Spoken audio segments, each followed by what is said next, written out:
இப்போ பார்த்தோன்னா நம்ம காவேரி வந்து விஜய்கிட்ட வந்து எல்லா உண்மையும் சொல்லலாம் அப்படின்றப்ப ரொம்ப இமோஷனலாக பேசி ரொமான்ஸாகவும் இருந்தாங்க. அந்த டயத்தில் பார்த்தோம்னா அந்த மாமி வந்துடுறாங்க. மாமி வந்தோடனே காவேரி டென்ஷன் ஆகிடுறாங்க வேறு.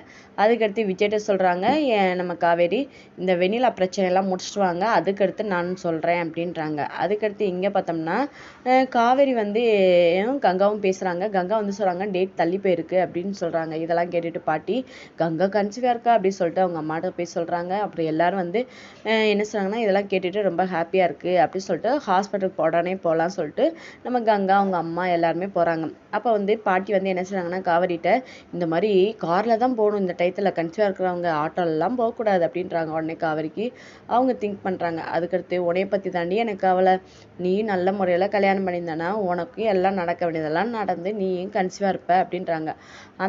அந்த டயத்தில் பார்த்தோம்னா காவேரி வயிற்றுல கையை வைக்கிறாங்க.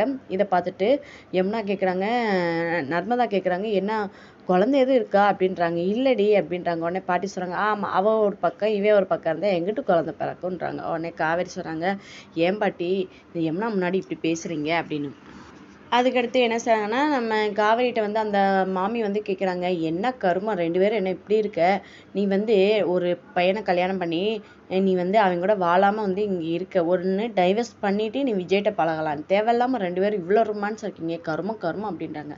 மம்மி நீங்கள் வாடகைக்கு மட்டும்தான் விட்டுருக்கீங்க, எனக்கு இந்த ஃப்ரீ அட்வைஸு இந்த மாதிரி எடக்கு முடக்கு வேணாலாம் என்கிட்ட பண்ணக்கூடாது அப்படின்னு பிளாக் மேலாக கத்துறாங்க. இதெல்லாம் கத்துற பார்த்து செம்மையாக டென்ஷன் ஆனாங்க. அதுக்கடுத்து எங்கே விஜயன் வேற கேட்குறாங்க. அந்த மாமி சொல்கிறாங்க, அந்த பையன் இன்னும் 1 வாரம் 10 நாளைக்கு எங்கேயோ போகிறாராம், அது வரைக்கும் இங்கே வரமாட்டாங்களாம் அப்படின்னு சொல்கிறாங்க. இதெல்லாம் கேட்டுட்டு நம்ம வழக்கம் போல் காவேரி ஃபீல் பண்ணுறாங்க. இப்போ ஹாஸ்பிட்டல் போகிறாங்க. எப்படி நம்ம கங்கா கன்சீவாக இருக்கவங்க சொல்ல போகிறாங்க, குமரன் தங்கு புங்குன்னு பயங்கரமாக குதிக்க போகிறாரு. என்ன நடக்குது வெயிட் பண்ணி பார்ப்போம். நம்ம சேனலுக்கு புதுசாக சப்ஸ்கிரைப் பண்ணிக்கோங்க. தேங்க்யூ.